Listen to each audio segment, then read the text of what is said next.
Hello, नमस्कार, आदाब, सत श्री अकाल और अस्सलाम वालेकुम। मैं हूं मोहम्मद अहमद काज़मी, लेकर आया हूं आपका पसंदीदा कार्यक्रम आपके रूबरू। आज संडे है और बहुत ही खास दिन इसलिए है कि आज हम सईद नकवी साहब से बात करते हैं। सईद नकवी साहब के साथ बात करने में हमेशा बहुत कुछ सीखने को मिलता है। हमारे दर्शक भी मुसलसल कमेंट्स में लिखते हैं कि या तो हफ्ते में 2 बार बात कर लीजिए या इसको 1 घंटा बढ़ा लीजिए। लेकिन वो मुमकिन नहीं हो सक रहा है। लेकिन इस आधा घंटे के भी प्रोग्राम में बहुत कुछ हमें समझने को मिलता है, जो कुछ अखबारात में, टेलीविजन, रेडियो तो कुछ बताते ही नहीं, उस गहराई से 110 मुल्कों से जिस शख्स ने ग्राउंड रिपोर्टिंग की हो, जिसने एक लंबे अरसे तक, उस जमाने में जब तनहा दूरदर्शन टेलीविजन चैनल होता था, उसमें वर्ल्ड रिपोर्ट हर संडे, हम अपनी नौजवानी में, अपने बचपन में देखते थे कि हर संडे नकवी साहब किसी नए मुल्क में हैं, किसी बड़े लीडर से बात हो रही है। दुनिया के जो बड़े बड़े नामचीन लीडर्स हो सकते थे, अमेरिका से लेकर के और इजराइल, फिलिस्तीन तक और अफ्रीका तक और हर तरफ नकवी साहब नजर आते थे।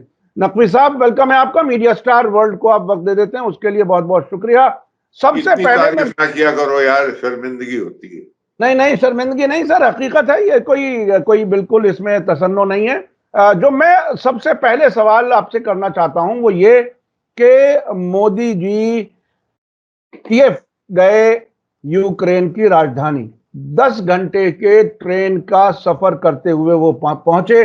10 घंटे में तो आम आदमी, जवान आदमी भी जरा थक जाता है। ये ये जो सफर हुआ, क्या मोदी जी के पास कोई पीस प्रपोजल है? क्या कोई ऐसी तैयारी कहीं नजर आती है हमारी फॉरेन ऑफिस में, जिसमें ऐसा लगे कि वाकई मोदी जी जंग खत्म कराने में कामयाब हो जाएंगे? क्या यह उसी तरह की बात होगी जैसे जंग शुरू होने के वक्त कुछ मोदी जी के अंध भक्तों ने कहना शुरू किया था कि जंग बंद करा दी? क्या वाकई ऐसा कुछ होने वाला है?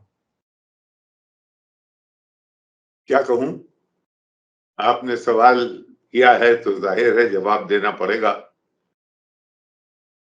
देखिए हजरत, यूं है कि आपके बैकयार्ड में है बांग्लादेश। बांग्लादेश में लोग खड़े हो गए हैं क्योंकि वहां त्रिपुरा से डैम टूट गई है और पानी वहां इतना आ रहा है कि लोग कह रहे हैं ये हिंदुस्तान हमको डुबोने के चक्कर में है। और वो सब एक एक बड़ा मूवमेंट वहां खड़ा हो रहा है। कल रात को 7 बजे जेरेमी कॉर्बिन साहब, जो लंदन में लेबर पार्टी के लीडर हुआ करते थे, उन्होंने एक टेलीविजन प्रोग्राम किया। इस नाचीज को भी उस पर बुलाया और इशू बांग्लादेश का था।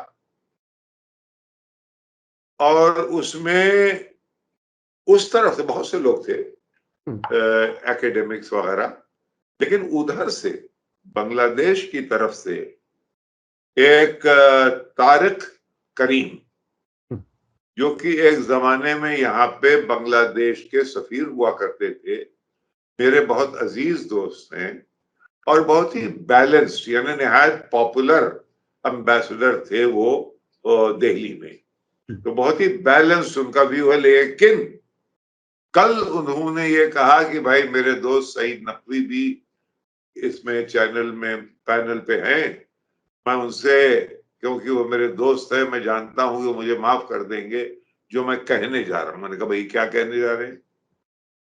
उन्होंने कहा साहब आपको अंदाजा नहीं है कि कितनी लहर है एंटी इंडिया बांग्लादेश में, एक लहर है चल रही। तो मैंने कहा भाई अब इस लहर को से निपटना तो नेशनल सिक्योरिटी एडवाइजर जयशंकर और ये हमारे नेबरहुड में है सब, इसके असरात हिंदुस्तान पे होंगे। अगर ये बिल्कुल ये बेकाबू हो गया ये घोड़ा, तो इसके असरात हिंदुस्तान पे बेपनाह होने वाले हैं। ये मैं आपके ऑडियंस को अभी से आगाह कर दूं। अभी आपने कुछ देखा नहीं है, आप देखिए। ये वहां फोकस होना था मेरे नजदीक। आप पहुंचे हुए हैं यूक्रेन में। यूक्रेन में किस लिए था? एक जंग एक बिल्कुल जो कि लोगों के कहने के मुताबिक वो जंग हार चुके हैं। उसमें कुर्स्ट एक इलाका है आखिर में, ये 2-2.5 साल के बाद, जहां पे एक ब्रेक थ्रू इन्होंने किया है। लोगों का कयास यही है कि अमेरिकन जाहिर है उसमें अमेरिकन मैन पावर भी है, अमेरिकन असलहे भी हैं, और वो उन्होंने गोया for the first time since 1941 mother Russia का इन्वेजन हुआ है, ये है। अब ये उसके कई वजह हैं। ये कि रशिया ने होने दिया क्योंकि वो अपने चाह रहे थे कि अपने ट्रूप्स को ये ईस्टर्न सेक्टर से खींचें, लिहाजा उन्होंने ये अलाउ कर दिया। अब वो उनको एनसर्कल कर रहे हैं कुर्स में जो है, और एनसर्कल करने के बाद ये है कि फिर अगर एक बहुत बड़ी बटालियन या गैरिसन आपकी एनसर्कल हो गई, अब वो थ्रेट ये कर रहे हैं कि आपका जो न्यूक्लियर प्लांट पास में है, हम उस पर हमला कर देंगे या उस पर कब्जा कर लेंगे। तो बहुत ही ट्रिकी सिचुएशन भी है, लेकिन उसमें आपकी जरूरत, हमारी जरूरत क्या पड़ी? एक तो 10 मेरे जर्नलिस्ट दोस्त ने को बुलाया था यही यूक्रेन की सरकार ने। उन्होंने मुझसे पूछा तो बताया कि वॉर्सो से कीव तक 10 घंटे की ट्रेन राइड है। तो मैंने कहा देखो अभी जंग वंग वहां हो रही है, पता नहीं है कि ऊंट किस करवट बैठे। मेरे ख्याल में इसको अभी फिलहाल तुम टाल जाओ, अभी जाने की सूरत में तुम नहीं हो, कि वहां कोई पुरसाने हाल तुम्हारा ना होगा। तो खैर वो बात टल गई। लेकिन उसी रेल जर्नी का बताइए किस दुनिया के बड़े लीडर के, जिसके घर के पीछे आग लगी हुई है, उसके पास इतना वक्त है कि वो 10 घंटे रेल से जाए, फिर 10 घंटे उसी रेल से वापस आए, और बीच में जितना भी वक्त, यानी दिल्ली से यूक्रेन में 2 यौम के लिए ये जहमतें उठाई फकत कौम के लिए। अब ये क्या है? नकवी साहब शायद इसमें मैं एक बात मैं आपसे कह दूं, हाँ इसमें एंगल है सिक्योरिटी का, कि ये कोई भी ये चांस सिक्योरिटी की के एंगल से जब मैंने एक जर्नलिस्ट को मना कर दिया तो जाहिर, तो इसका मतलब ये है कि ये क्लियरेंस मॉस्को से ले चुके थे। मॉस्को से ये क्लियरेंस हो गई थी कि भाई इसमें प्राइम मिनिस्टर ऑफ इंडिया और उनका अमला जा रहा है, उस वक्त इधर कोई जरा सा ख्याल रखा जाए हमले का। अच्छा साहब, लेकिन क्यों, ये क्यों बहुत अहम है सवाल, हालांकि आपने ये नहीं किया है लेकिन बहुत अहम सवाल है।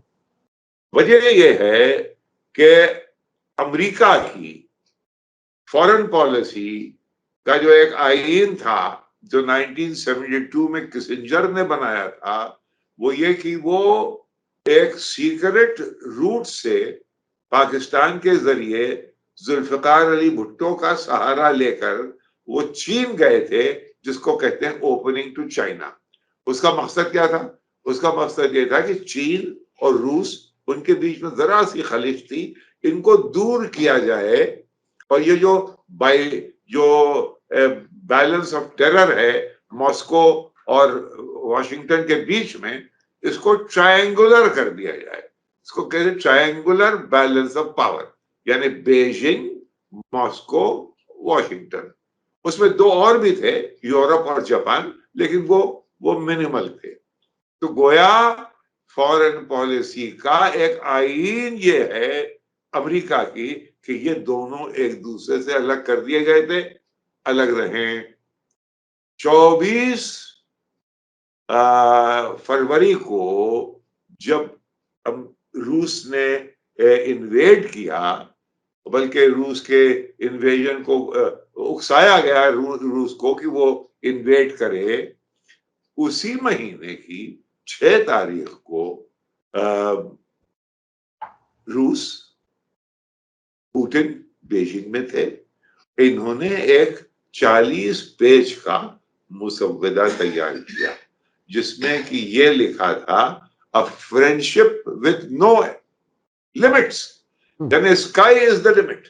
अब वो पॉलिसी क्या थी और यहां क्या हो गया है कि दोनों एक, यानी सोवियत यूनियन की जो कुव्वत थी उससे ज्यादा रशिया की कुव्वत, रशिया और चाइना मिलके वो कुव्वत और ज्यादा, और बल्कि ब्रिक्स के जरिए और बढ़ रही है। ये है सूरत हाल इसमें। और यहाँ पे गाजा में भी तकरीबन हार है, क्योंकि आप 10 महीने से अब वादे कर रहे हैं कि साहब हम वहां पीस लाएंगे, हम वहां हमास को खत्म कर देंगे, कुछ नहीं हो रहा है। तो इसका मतलब यहाँ पिट रहे हैं आप। और यूक्रेन में हालांकि ये कुर्स्ट वाला जो एक इन्वेजन है, ये एक कहानी को जरा सा मोड़ देता है किसी हद तक। अब क्यों गए हैं आप? बेपनाह प्रेशर आपके ऊपर, हिंदुस्तान के ऊपर, न्यू दिल्ली पर, कि भाई जंग हो रही है।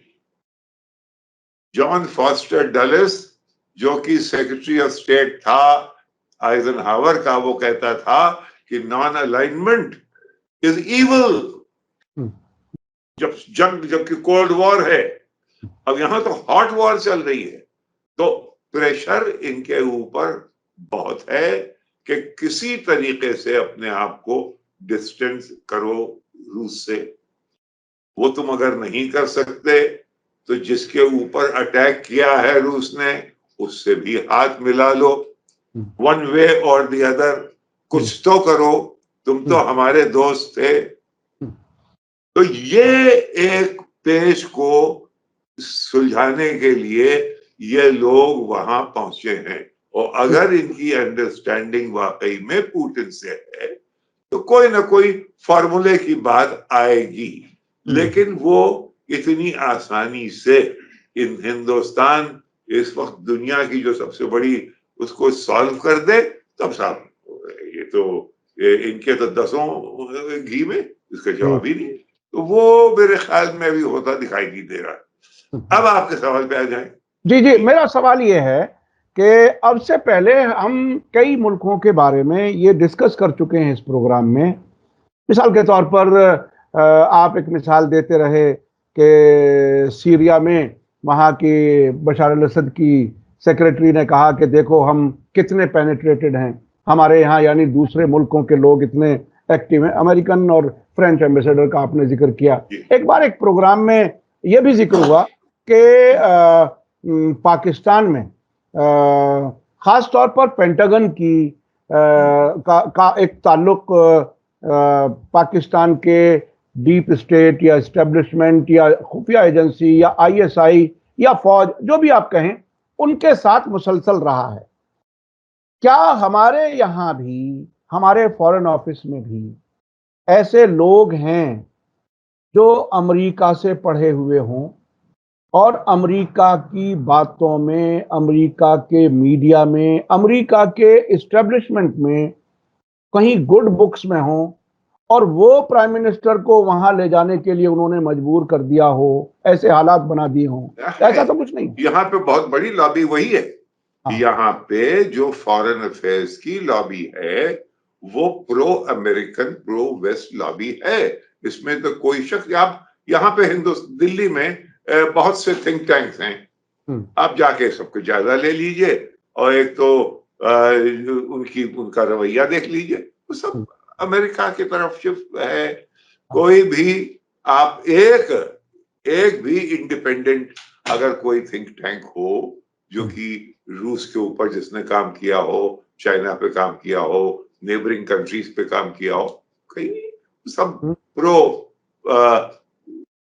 अब जैसे ऑब्जर्वर रिसर्च फाउंडेशन है, अब वो जाहिर है अंबानी इसका है, अंबानी इसके लिंक्स हैं वेस्टर्न कॉर्पोरेट से, वो किसी हद तक उसको मैनेज करता। ये मीडिया में भी यही हाल है आपके। तो ये तो अच्छा मान अच्छा अच्छा, लीजिए, नकवी साहब और बात आपके यहाँ। बच्चे साहब, आपके वालिदैन और आपके बच्चे तो वही पढ़ रहे हैं। जी जी जी जी, नहीं मैं 2007 से हम्म, ये डेट है, 2007 ऑनवर्ड्स, जितने भी यहाँ जो पहले, उससे पहले बरतानिया बहुत जाते थे, ऑक्सब्रिज बहुत थे, 2007 की डेट मैंने रखी है, जबकि एकदम से ये फ्रीज हो गया और यहां से के बजाय स्कॉलरशिप्स खुल गई अमेरिका में। तो एक नई स्कॉलरशिप एलीट पैदा हुई जो प्रो अमेरिकन थी, जो यानी प्रो यानी अमेरिकन थी। थोड़ा सा आपके तजुर्बात का फायदा मैं उठाना चाहता हूं। आपने जी ओआरएफ का जी जिक्र किया, मैंने मैंने और आपने तो मुझसे कहीं ज्यादा देखा होगा। मसलन लंदन में चैथम हाउस है, या जी रूसी है, या हमारे यहाँ थिंक टैंक्स का रिवाज पिछले 10-15 सालों में ज्यादा आया है। उससे जी पहले जी जी उससे जी पहले जी जी ऐसा नहीं था। तो जी क्या क्या जिस तरह से, मैं कम से कम जिस तरह से समझा हूं, आप मुझे सही करेंगे कि ज्यादातर ये थिंक टैंक्स जो चलाए जाते हैं वो या तो जैसा कि आपने कहा कि बड़े पूंजीपति, और उन पूंजीपतियों के साथ साथ खुफिया एजेंसियां, और उन खुफिया एजेंसियों के साथ साथ कुछ फॉरेन ऑफिस की फंडिंग। मैंने देखा चैथम हाउस में फॉरेन ऑफिस से फंडिंग होती है, बाकायदा जी जी स्टडी जी वगैरह जी जी कराई जाती है। जी तो ये जो आम आदमी है, ये जो आम आदमी है, जो थिंक टैंक में शामिल, खामोशी से शामिल लोग अखबारात में आर्टिकल्स लिखते हैं मुख्तलिफ इशूज पर, दुनिया के बदलते हालात पर, तो क्या आम आदमी तो ये समझता नहीं, वो तो बिल्कुल अखबार में छपे हुए उसको ऐसा समझता है जैसे मजहबी किताब में कोई चीज है, अल्लाह का हुक्म है। तो क्या वहीं से उसी सतह पर जड़ में ही पेनिट्रेशन करके, बल्कि पॉइजनस करके ओपिनियन को मीडिया में लाया जाता है ताकि उन्हीं के हक में सब लोग सोचने लगे? यही है। इसके दो पहलू हैं। हाँ। एक तो बिल्कुल जो आप कह रहे हैं ये यकीनन यही दुरुस्त है कि लोगों के माइंड्स को कैप्चर किया जाता है हाँ। और उनको एक एक उसको डायरेक्शन दे दिया जाता है कि भाई आपके पास फैक्ट्स ही ये हैं, तो आप उस तरफ सोचिए, यानी प्रोग्रेस सोचिए।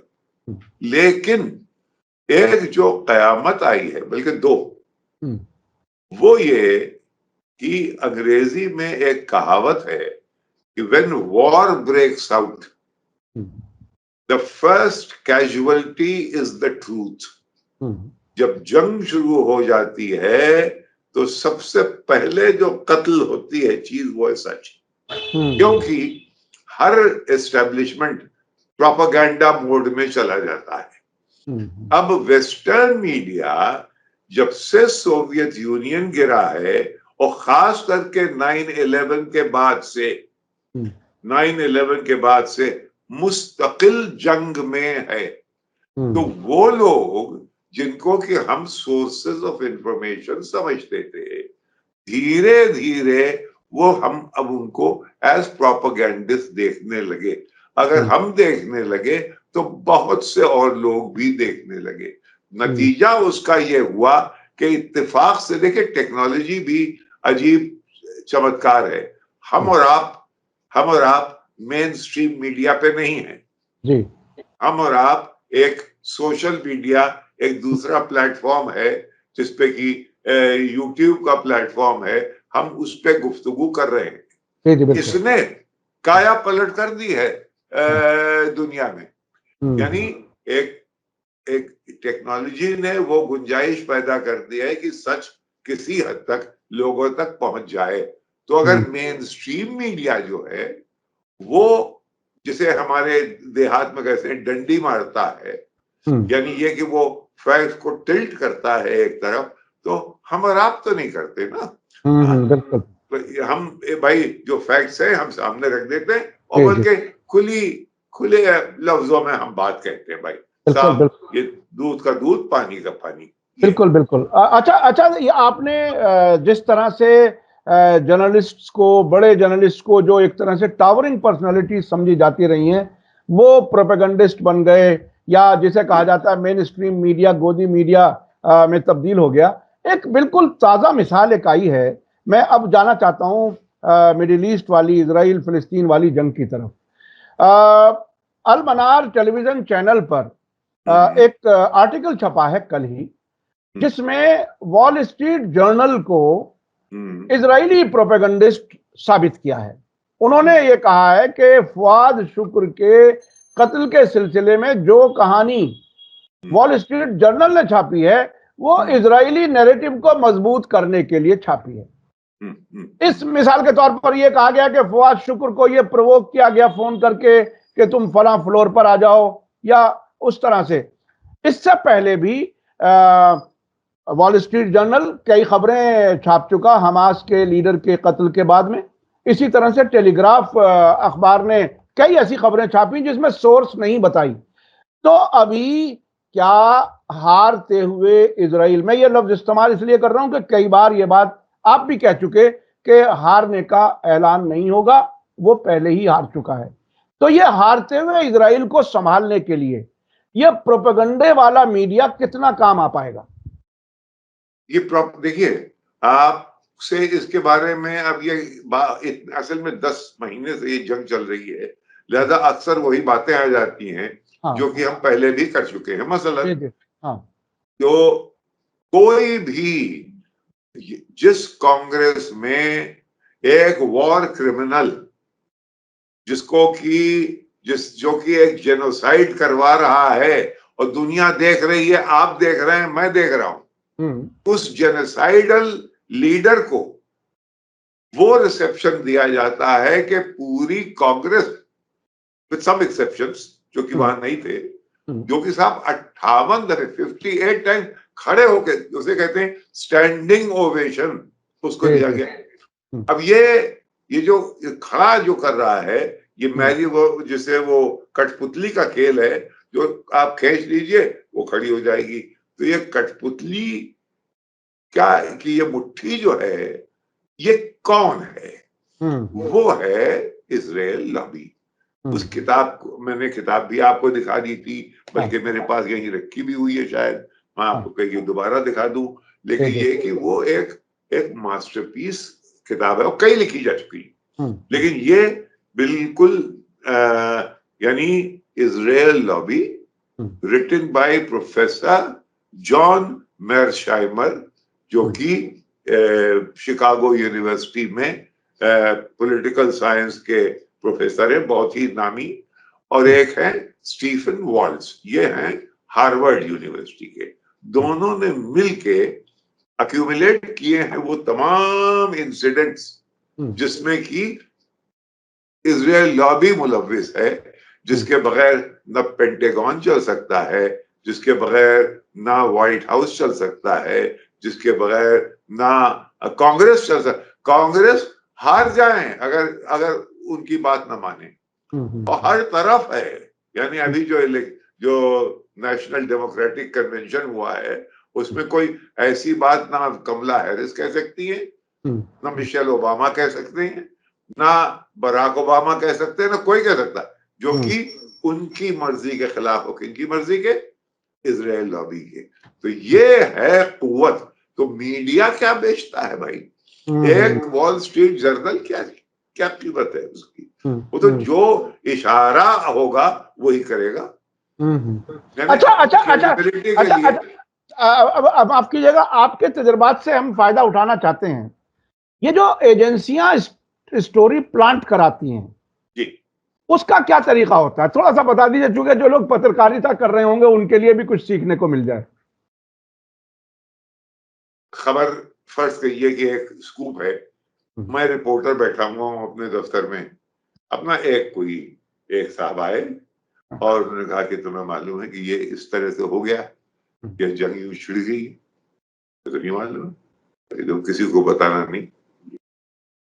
देखो ये है, आपने उसको दस्तावेज को ले लिया और आपने उसके बेसिस पे कहानी लिख दी, और वो कहानी जो है बिल्कुल मनगढ़ंत है। ये कि इसको जब तक कि इसकी तस्दीक ना कर ली जाए कि ये हजरत होंगे आपके दोस्त, हाँ, आपके साथ प्रेस क्लब में मिले होंगे ये कई दफे, जी जी जी। लेकिन इस वक्त इनका रोल क्या है, उसकी तस्दीक के लिए जरूरी है कि डबल चेक ट्रिपल चेक करने के बाद फिर कहानी दौड़ाई जाए। इस वक्त मसलन ये अभी जैसे प्राइम मिनिस्टर गए हैं, मैंने एक कयास लगाया कि साहब ये 10 घंटे की, लेकिन कहीं मैंने रशियन टेलीविजन पे ये देखा, आरटी न्यूज में कहीं ये इशारा देखा कि शायद रशियन की तरफ से इशारा गया है कि ये लोग भाई अभी जा रहे हैं, तो अब उसको मैंने पकड़ लिया। उसमें कोई ऐसी, ये बिल्कुल प्लॉजिबल है कि साहब इतने बड़ा मुल्क का प्राइम मिनिस्टर अपने पूरे टीम के साथ जा रहा है इतने खतरे के इलाके में, तो जाहिर है उधर से भी कुछ हुआ होगा।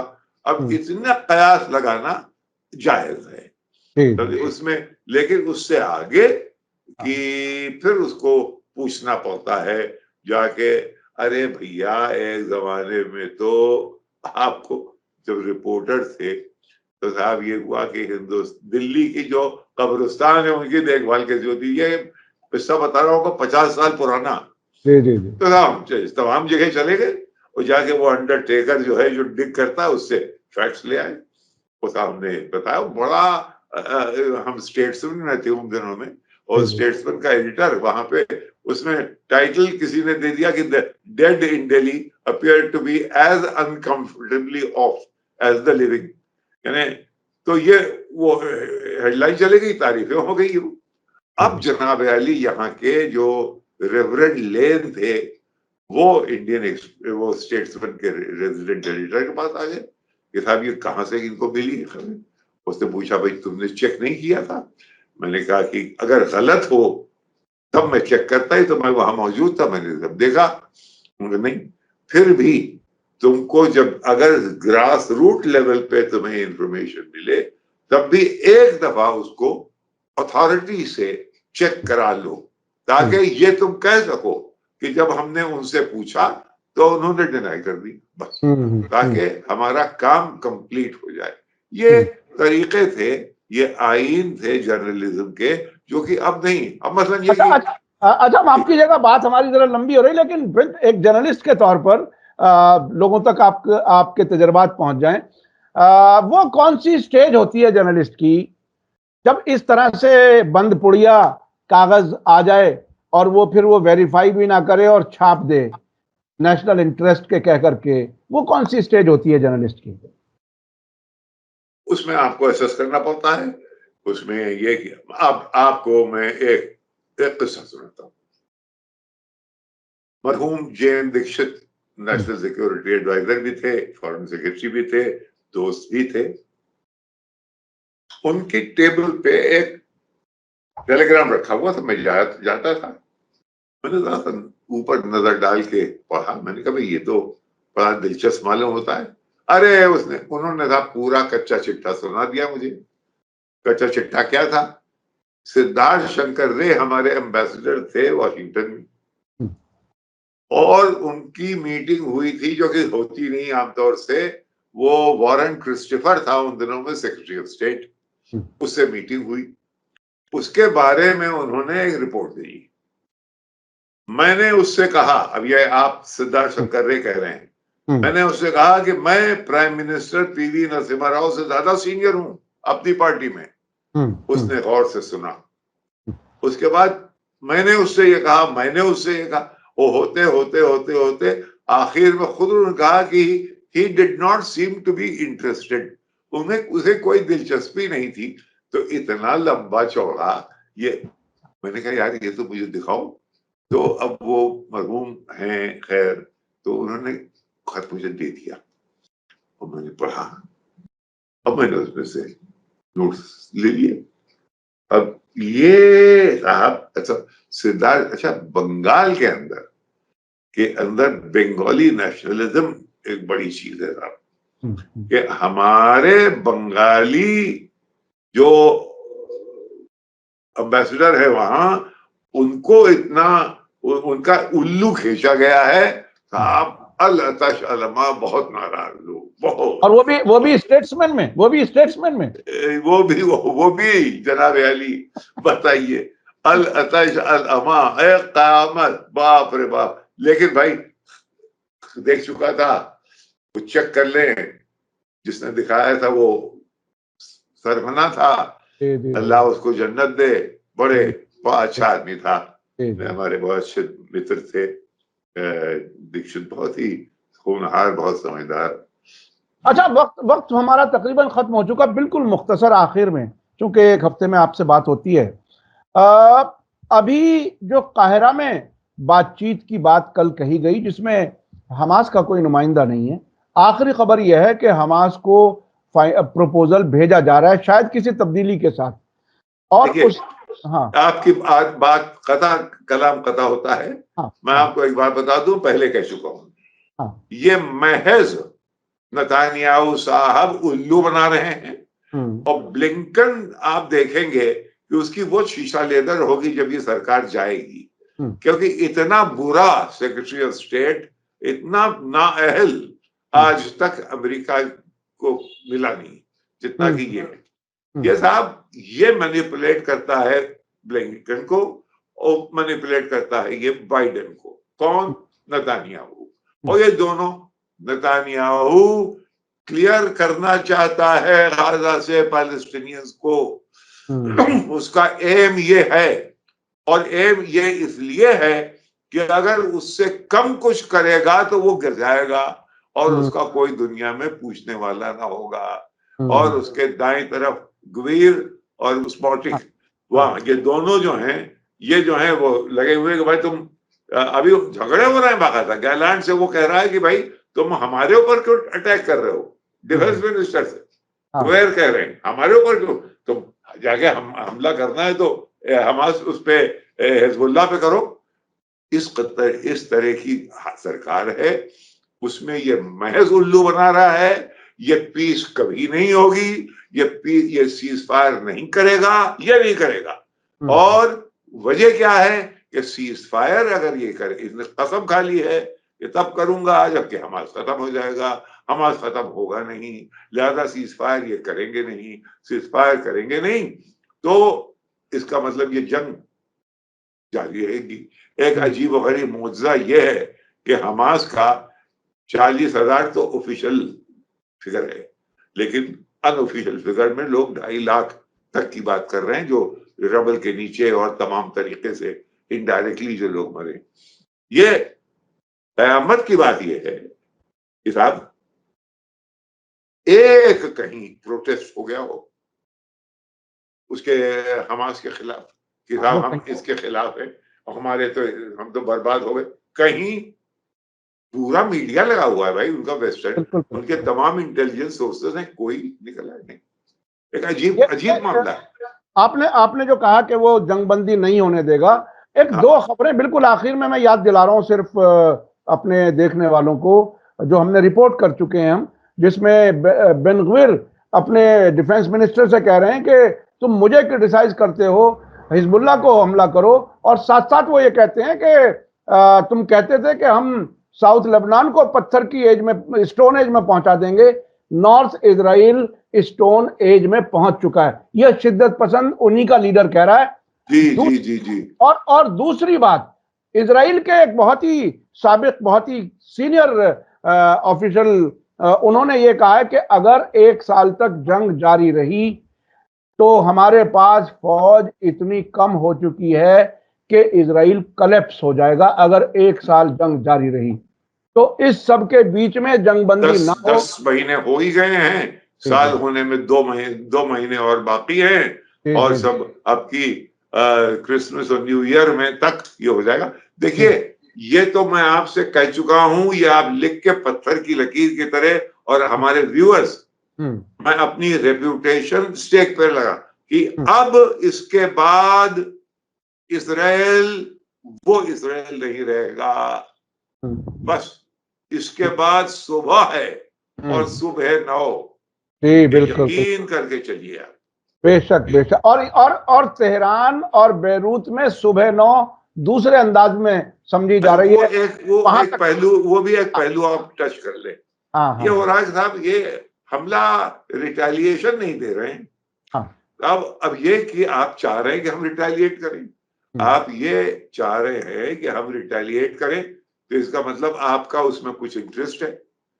मैं उस इंटरेस्ट को क्यों पूरा होने दूं, बल्कि ये सस्पेंस जारी रहे। और आपके लोगों को मैं अगर चाहूं तो कि आपके लोग जो है रात को नींद उनकी हराम हो जाए, क्योंकि उनको ये नहीं मालूम है कि कब हमला होगा। 1 महीना गुजर गया है। उधर हूती के अंसारुल्लाह ने ये कहा है कि भाई हम उजलत में कोई काम नहीं करते, हम भी तय कर रहे हैं होगा। अब इसका मतलब यह कि सब अपने अपने जिन्हें अंग्रेजी में कहते हैं पिजामाज में अपने बिस्तरों पे बैठे रहे कि भाई खुदा मालूम किस वक्त क्या होगा। उधर आपके बेन गुवियर, आपने बड़ी अच्छी बात बताई। बेन गुवियर जो खुद कह रहा है कि तुमने नॉर्दर्न इजराइल को स्टोन एज में पहुंचा दिया है, यानी तुमने बर्बाद कर दिया है। ये कौन कह रहा है?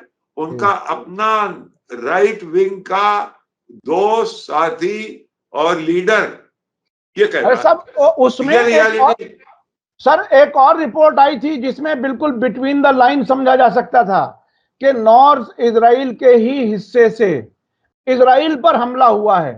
यानी अभी बहुत सी चीजें मीडिया के सामने नहीं है। बहुत मुमकिन है टनल्स के जरिए हिजबुल्लाह के लोग इस जो इजरायली यानी ऑक्युपाइड जो एरिया है उसमें हों। इस किस्म की भी एक तो बड़ी इबरतनाक कहानियां आने वाली हैं, क्योंकि हम ये जानते हैं कि 1982 में जो साबरा और शतीला के फलस्तीनी कैंप में, हालांकि उसमें अमाल का भी बहुत बड़ा हाथ था जो कि शिया तहरीक थी, बल्कि उन दिनों में उन्होंने जिस तरीके से बंद कर दिया था उसको, बिल्कुल एक ढक्कन लगा दिया था। उसके बाद जिस तरह से लोग रहे हैं वहां, खुदा कभी किसी जुबान पे लाना मुश्किल है। ये इबरतनाक कहानियां निकलेंगी, क्योंकि आपने दवाएं बंद कर दी है, ग़िज़ा बंद कर दी है, अनाज बंद कर दिया है, खाना बंद कर दिया है। कहाँ तक आदमी बर्दाश्त करेगा और उसमें कहाँ तक क्या ना हो जाए, ये सब है। और उसने बर्दाश्त किया है। और आपने ये कहा था, नकवी साहब एक खबर आ रही है बहुत ही इंटरेस्टिंग जो मैं पिछले 1 हफ्ते से 10 दिन से फॉलो कर रहा हूं। करबला में, इराक में इस वक्त तकरीबन 20 मिलियन लोग मौजूद हैं जो नजफ से करबला पैदल पहुंचे हैं। इसके बीच में प्रो पैलेस्टाइन एक्टिविटीज भी वहां पर हो रही हैं। और जो बहुत ही इंटरेस्टिंग है, जो बीच बीच में उनके टेंट लगे हैं फिलिस्तीनियों के, और फिलिस्तीनियों के हमदर्दी रखने वाले उन लोगों के, वो सब तो हैं ही।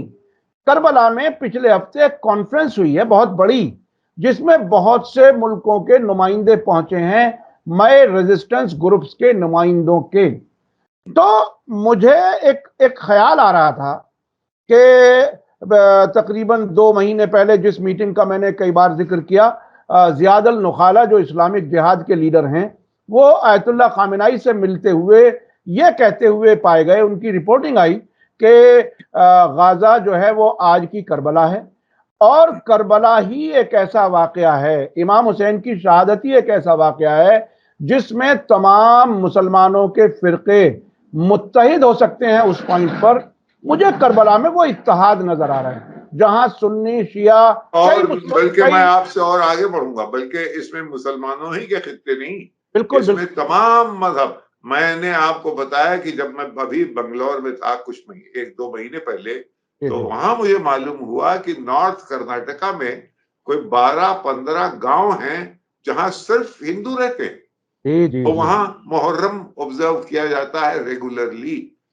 वैसे ही इधर आंध्र प्रदेश में है, तो मुहर्रम के मानने, अरे भाई हम आपको सुना चुके हैं, हमारे गांव से दूर नया गांव में वहां जनाब बाकायदा रस्तोगी का एक दस्ता निकलता है, और वो सोच कैसे होते हैं, काश हिंदुस्तान में होता जनाब अब्बास का, पढ़ के हम हिंदू उठा लेते अल्लामा अब्बास का। बिल्कुल, करबला से भी रिपोर्टें इसी तरह की आ रही हैं कि तमाम मज़ाहिब के लोग वहां पहुंचे हुए हैं और फिलिस्तीन के सिलसिले में बड़ा इत्तेहाद नजर आ रहा है। तो मुझे ऐसा लगता है कि ये जो वहां कोई मजहबी पहलू नहीं है, वहां पूरा मामला जो है एक ह्यूमैनिटेरियन ट्रेजेडी हुई थी, जिसका की असर सब लेते हैं और उसको हमारे जोश मलियाबादी ने उसको बड़े अंदाज से, एक तो ये कि काट सकता है रगे गर्दन से खंजर आदमी। अब ये इशारा उधर है, ये बिल्कुल ये मेटाफर है। काट सकता है रगे गर्दन से खंजर आदमी, लश्करों को रौंद सकते हैं 72 आदमी। और कोई कह दे ये हुकूमत के निगहबानों से करबला एक अबदी जंग है सुल्तानों से। जी जी जी, बिल्कुल बिल्कुल। इस वक्त ये और जोश कोई मजहबी आदमी तो थे नहीं, उनका तो बल्कि उनकी शराब नोशी तो दुनिया में मशहूर थी, लेकिन करबला का असर उनके ऊपर भी था, गालिब पे भी था और तमाम हिंदू लोगों में। ब्रिज नारायण चकबस हिंदी के शायर थे, उनमें वो था एक वो शेर हर कौम पुकारेगी हमारे हैं हुसैन, वो भी एक शेर वो जो है। हाँ, वो भी जोश इंसान को बेदार तो हो लेने दो, हर कौम पुकारेगी हमारे हुसैन। तो इसलिए वो करबला का मामला जो है उसको मजहब, उसमें आप अपनी जगह जो हैं खड़े रहिए, बस जुल्म के खिलाफ आवाज उठाइए बस। और उसका करबला का एक ही स्लोगन है, तो जुल्म क्योंकि गाजा में हो रहा है, इसलिए उसके साथ रहो। बिल्कुल बिल्कुल, बिल्कुल यकीनी तौर पर यही पैगाम है। और करबला एक तरह से इंसानियत के इत्तेहाद का मरकज साबित हो रहा है, जो जिस किस्म के वहां के वाकयात नजर आ रहे हैं। बहुत बहुत शुक्रिया सईद नकवी साहब, आप हमें वक्त दे देते हैं। आज थोड़ा सा वक्त हमने आपका ज्यादा लिया है, लेकिन मैंने सोचा कि इस पर भी बात कर ली जाए। इस वक्त वहां बहुत एक सैलाब है, ऐसा लगता है कि हर सड़क करबला की तरफ जा रही है। बहुत से लोग जिनको भी फोन करोगे साहब हम तो इराक में हैं, करबला में हैं, बहुत लोग गए हुए हैं। बहुत बहुत शुक्रिया। इसी के साथ मुझे दीजिए इजाजत। धन्यवाद, शुक्रिया। जय भारत, जय मीडिया स्टार वर्ल्ड के और वीडियो देखने के लिए हमारे चैनल को सब्सक्राइब करें और सीधे नोटिफिकेशन पाने के लिए बेल आइकन दबाएं। और अगर हमारी खबर सच्ची और अच्छी लगे तो अपने व्हाट्सएप, इंस्टाग्राम, फेसबुक और ट्विटर अकाउंट पर जरूर शेयर करें।